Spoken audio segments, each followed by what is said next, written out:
Lo que nuestro Señor espera que nuestras vidas sean son expresiones simples de gozo interminable, sin importar lo que pase, sin importar cuáles sean las circunstancias temporales. Las circunstancias eternas nunca cambian.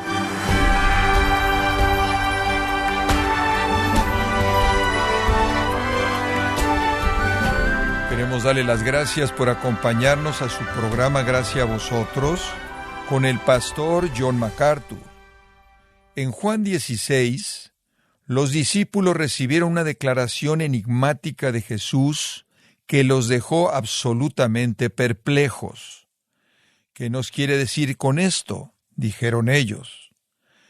¿Qué quiso decir Cristo cuando dijo todavía un poco y no me veréis, y de nuevo un poco y me veréis?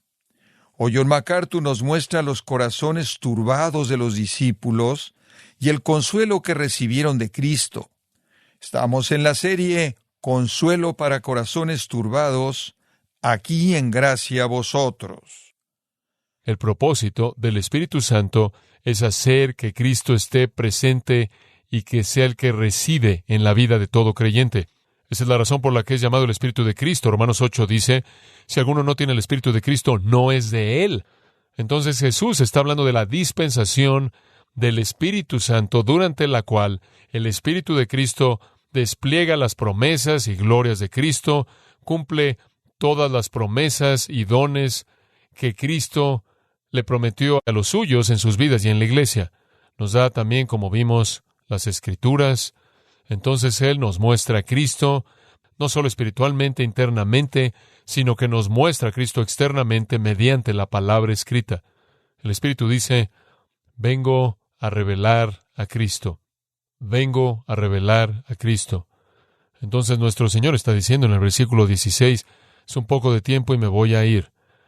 Viendo más allá de la cruz, más allá de la resurrección, me voy a ir, pero un poco de tiempo después de eso. Un poco de tiempo después de eso, el día de Pentecostés, voy a regresar. Y voy a regresar en la forma del Espíritu. Es para vuestro provecho, capítulo 16, versículo 7, que me vaya, para que eso pueda suceder. Entonces, esa es la promesa y ese es el compromiso. Ahora, entendemos eso porque tenemos el texto entero aquí, lo estamos escuchando aquí con cuidado y atención, y no estamos cargados de los malos entendidos de los discípulos, pero ellos no lo entienden. Él está diciendo crucifixión sí, resurrección sí, pero más importante que eso, los estoy empujando hasta la venida del Espíritu Santo, lo cual sucede cuando regreso al Padre. Si no voy al Padre, el Espíritu no puede venir. Si me voy, Él vendrá. Seré quitado de ustedes, no me verán, pero regresaré en la forma misma del Espíritu Santo, quien vivirá en ustedes. Predicción increíble, profecía cumplida en el día de Pentecostés, como se registra en Hechos, capítulo 2. Ahora, ellos se quedaron confundidos. Hay perplejidad en sus mentes. Obsérvelo en el versículo 17. Entonces comienzan a decirse el uno al otro, ¿qué es esto que nos está diciendo? Un poco de tiempo y no me veréis, y de nuevo un poco de tiempo y me veréis, y todo esto está relacionado con que Él se va al Padre. ¿Qué deben pensar de esto? No lo pueden entender. Entonces estaban diciendo, no solo pensando y hablándose el uno al otro, pero están conversando acerca de lo que todo esto significaba. ¿Qué es esto de un poco de tiempo? No sabemos de qué está hablando Él. Ahora, esta es una especie de conversación escondida y en la oscuridad, en silencio entre estos hombres. Ellos no quieren preguntarle a Él porque no quieren información que no quieren escuchar. Muy bien, no la quieren. Entonces, versículo 19 dice, Jesús sabía que querían preguntarle. Esa es una afirmación interesante, ¿no es cierto? Él sabía lo que ellos querían, Él conocía sus mentes, Él sabe lo que hay en los hombres, Él conoce los pensamientos de usted. Por primera vez, desde el capítulo 14, versículo 22, el silencio de los discípulos que están tristes se rompe y comienzan a hablar. Han estado escuchando por mucho tiempo esa noche. No tenemos registro alguno de que dijeron nada. No desde el capítulo 14, versículo 22. Ahora comienzan ahí a hablar en voz baja y hablar, porque no pueden entender qué significa un poco de tiempo, confundidos, perplejos y no queriendo preguntar. Lo mismo que pasó allá atrás en Galilea, en Marcos 9.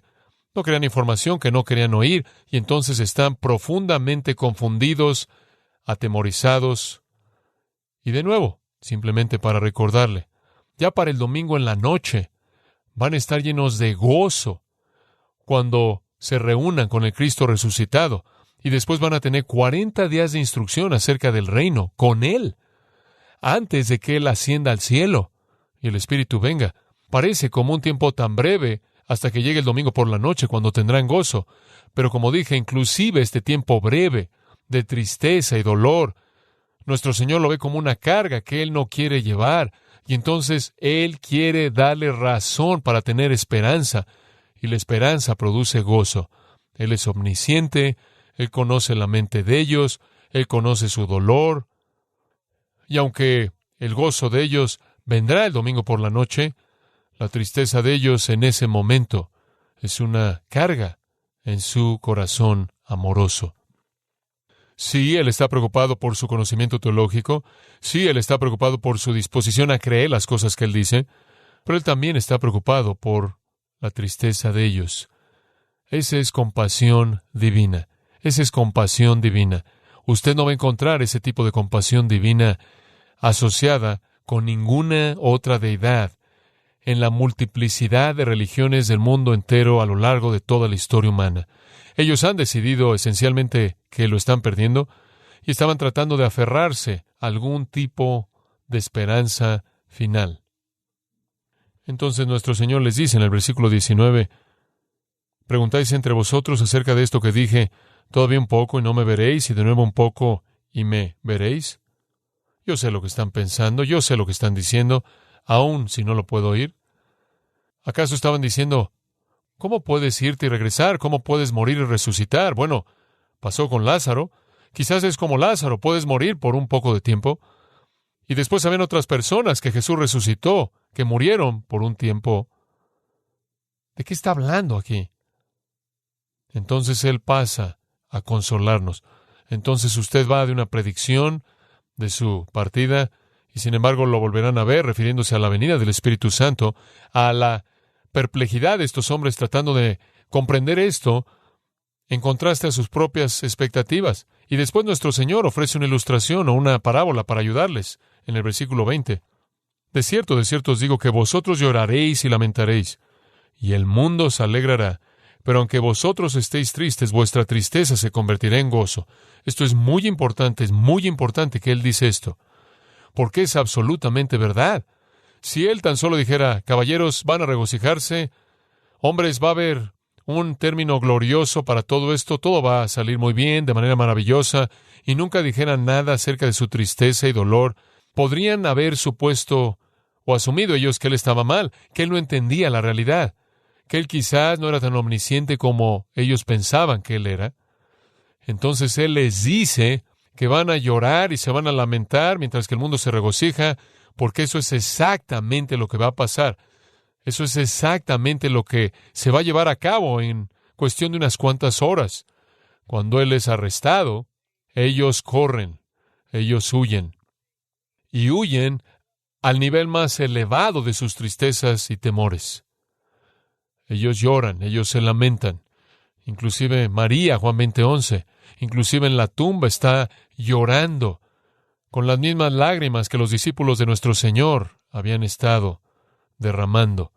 La tristeza es palpable en Lucas 24, en el camino de Emaús, cuando nuestro Señor se encuentra con un par de discípulos que literalmente están despedazados en tristeza y dolor porque pensaron que Jesús era el Mesías antes de que Él fuera crucificado.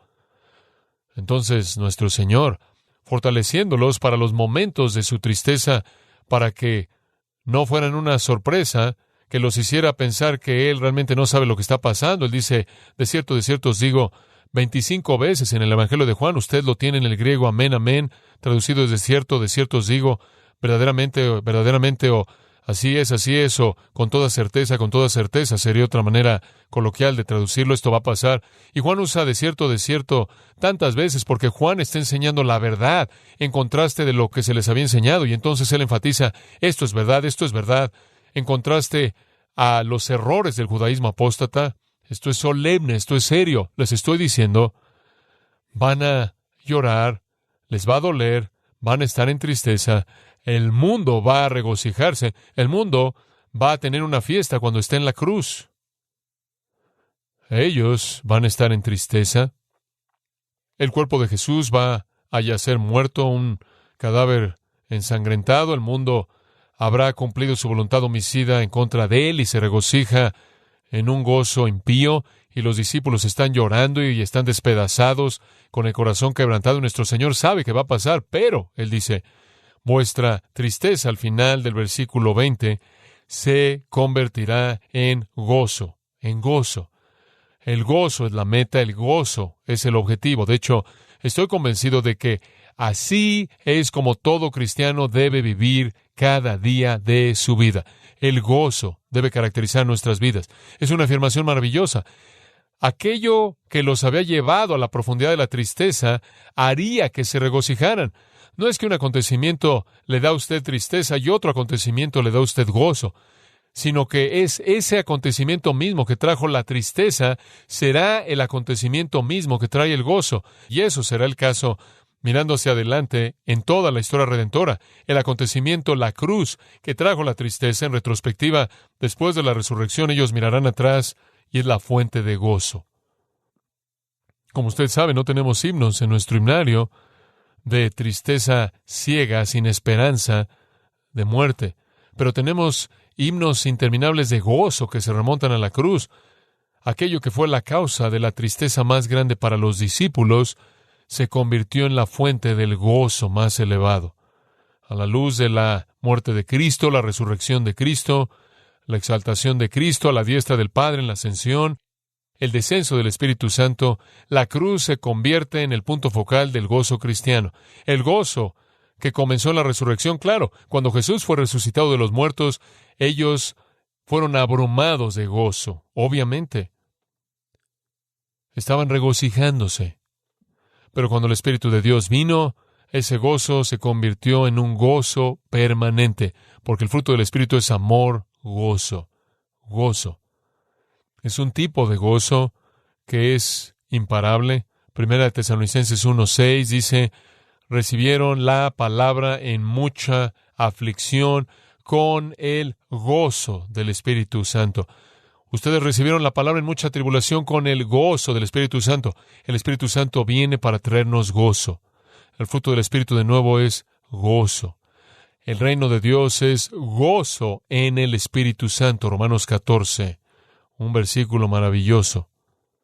Entonces nuestro Señor está diciendo, miren, van a atravesar un tiempo breve de tristeza y dolor y van a salir del otro lado y su tristeza se convertirá en gozo. Esa es su promesa. Están perplejos acerca de cómo todo esto funciona. Para aclararlo, Él les da una especie de parábola, una ilustración, una analogía en el versículo 21. La mujer cuando da a luz tiene dolor, porque ha llegado su hora. Eso, claro, fue parte de la maldición. ¿Se acuerda allá atrás en Génesis 3, por el pecado de Eva? Las mujeres fueron maldecidas al tener que sufrir dolor, al dar a luz a los hijos para recordar la agonía de el pecado. La mujer cuando da a luz tiene dolor porque ha llegado su hora, pero después que ha dado a luz un niño ya no se acuerda de la angustia por el gozo de que haya nacido un hombre en el mundo. Esa es la mejor ilustración. Nuestro Señor siempre escoge la mejor ilustración. Las mujeres sufren mucho al dar a luz. Ciertamente sufren en maneras en las que los hombres no sufren, me imagino, eso es seguro. He estado ahí para ver el sufrimiento de primera mano. Y usted se preguntaría por qué esperan eso y atraviesan por eso, fuera del hecho de que el resultado de ese sufrimiento es el más grande gozo humano posible, el nacimiento de un niño. Tristeza, dolor, angustia, produce gozo abundante. El mismo acontecimiento que trae el dolor, trae el gozo, esa es la ilustración. Entonces, nuestro Señor está diciendo, el acontecimiento mismo que les causará la tristeza más profunda, se convertirá en el acontecimiento que les trae el gozo más grande. Porque a partir de ese acontecimiento dará a luz su salvación. Versículo 22, por tanto, ustedes también tienen tristeza ahora, pero os volveré a ver. Eso es tan maravilloso. Allá atrás antes dijo en el versículo 19, me volverán a ver en el Espíritu Santo. Pero aquí él dice, yo los volveré a ver. Lo cual quiere decir que el Espíritu de Cristo, quien viene a nosotros, tiene una comunión con nosotros. Nosotros recibimos su presencia. Él recibe nuestra presencia. Es otra realidad en la época del Espíritu, la dispensación del Espíritu en la que estamos. En un sentido, somos indivisibles, inseparables de Cristo. El que se une al Señor es un espíritu, y somos uno con Cristo. Pablo dice en Gálatas 2:20, con Cristo estoy juntamente crucificado, mas no vivo yo, sino Cristo vive ahora en mí. Cristo dice, yo regresaré, me verán en el Espíritu, en la obra del Espíritu en su vida, subjetivamente, en la obra del Espíritu en las Escrituras, objetivamente. Las Escrituras me revelarán y el Espíritu me revelará internamente. Las Escrituras son la revelación externa objetiva de Cristo que el Espíritu trae, y el Espíritu en nosotros se convierte en el maestro, el intérprete de las Escrituras, la unción de Dios que nos enseña lo que las Escrituras significan, y ese es el ministerio subjetivo del Espíritu en nosotros, y ese es Cristo en nosotros. Este es el misterio de la Trinidad. Y cuando Él viene, Él dice, no solo me verán en la palabra, no solo me verán subjetivamente vivo en ustedes, dándoles la capacidad, iluminándolos, sino que yo los veré, como si dijera, yo estaré a cargo de su vida, viéndolos, por así decirlo, desde adentro. Sorprendente. Y cuando eso sucede, cuando yo regrese y establezca mi residencia, su corazón se regocijará. Esa es la característica clave de la salvación cristiana, gozo. Su corazón se regocijará con un gozo que nadie les quitará. Nadie puede quitarle su salvación, ¿verdad? Nadie. Usted está seguro en Cristo y el Padre, Juan 10. Nadie puede arrebatarlos de la mano de mi Padre. Nadie puede quitarle su salvación. Escuche, por lo tanto, nadie puede quitarle su gozo, porque su gozo está conectado a la esperanza que usted tiene en esa promesa final de vida eterna. Este gozo es gozo permanente. Esa es la razón por la que el apóstol Pablo dice en Filipenses 4, regocijaos. De nuevo os digo, regocijaos, regocíjense todo el tiempo, esta es la voluntad de Dios. Regocíjense, regocíjense, regocíjense. Bueno, obviamente no me puedo regocijar en todo lo que pasa a mi alrededor, no me puedo regocijar en todo en mi vida, pero puedo regocijarme en mi salvación eterna, que nunca será quitada. Puedo regocijarme en la presencia de Cristo, quien nunca me dejará o me desamparará. No hay razón, entonces, en este viaje pasajero breve, en este mundo temporal, por la que deba vivir una vida sin gozo, cuando lo que es más preciado para mí nunca puede serme quitado. El gozo tiene poco que ver con mis circunstancias, realmente no tiene nada que ver con mis circunstancias físicas, y tiene todo que ver con mis circunstancias espirituales, las cuales son incambiables y eternas. Nuestro Señor, de nuevo, está preocupado por el gozo de ellos. Es el gozo de ellos lo que está en la mente de Él. Quiero que ustedes se regocijen. Quiero que su tristeza se convierta en gozo.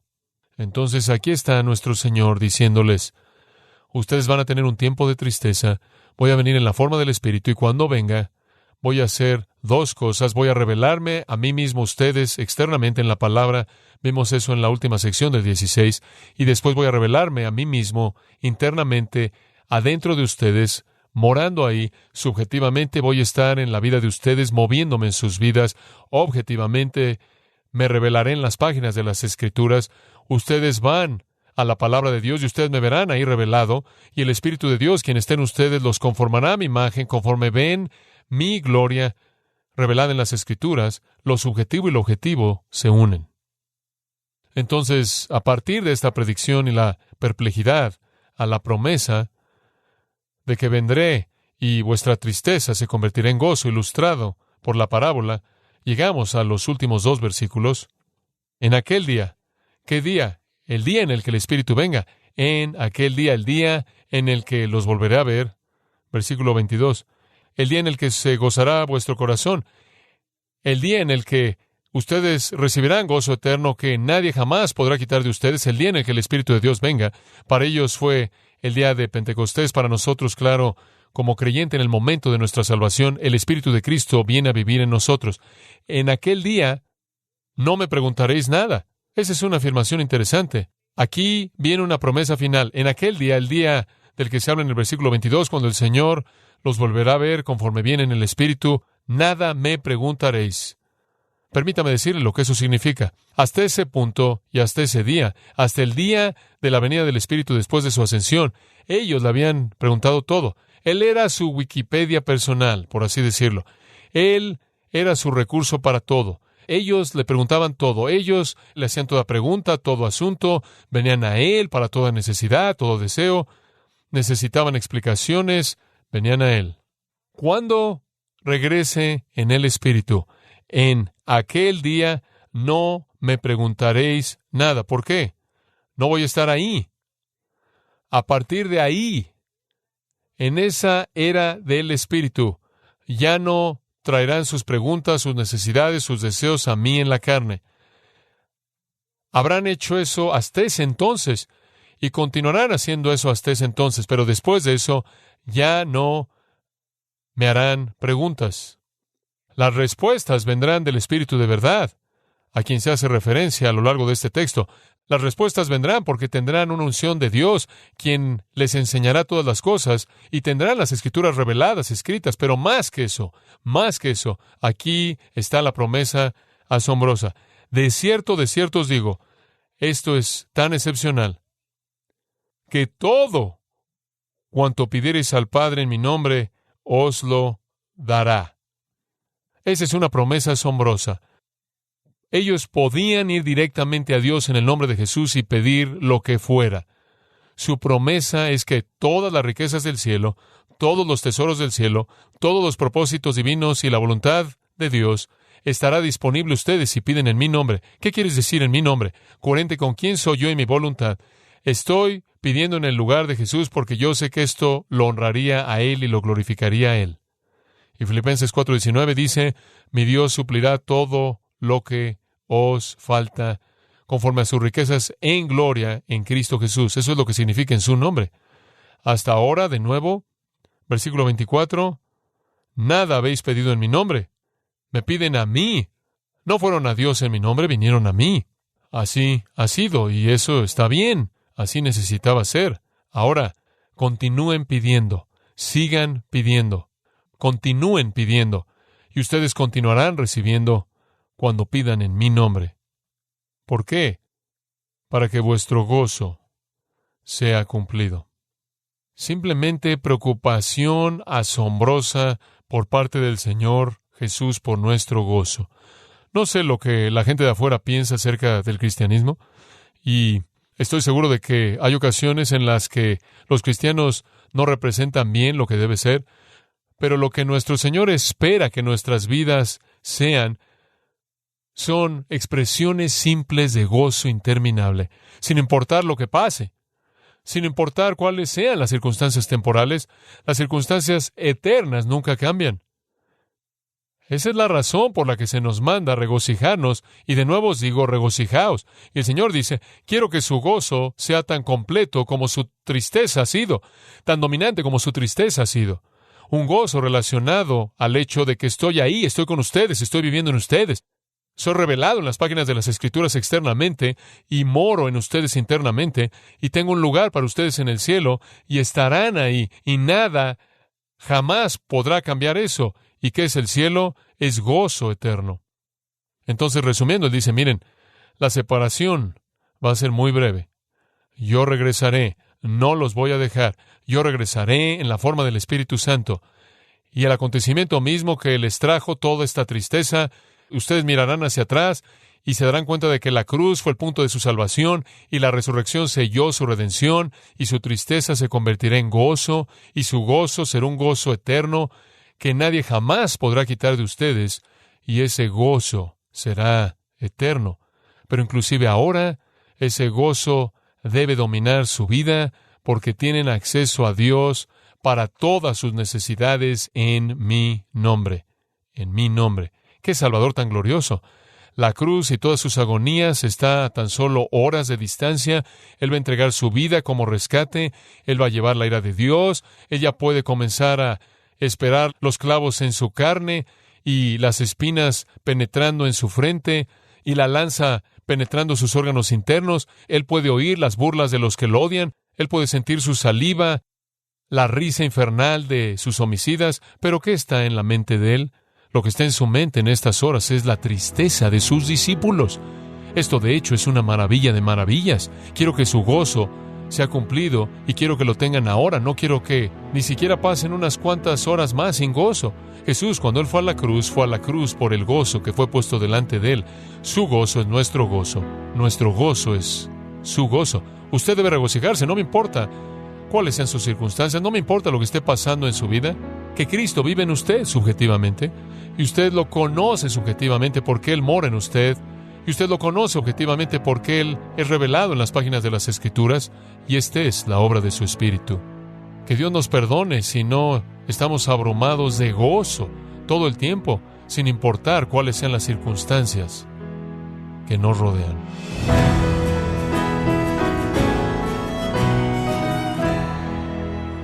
John MacArthur nos recordó que el gozo y la alegría que está conectada a la promesa de vida eterna dada por Jesucristo son características claves de la salvación cristiana.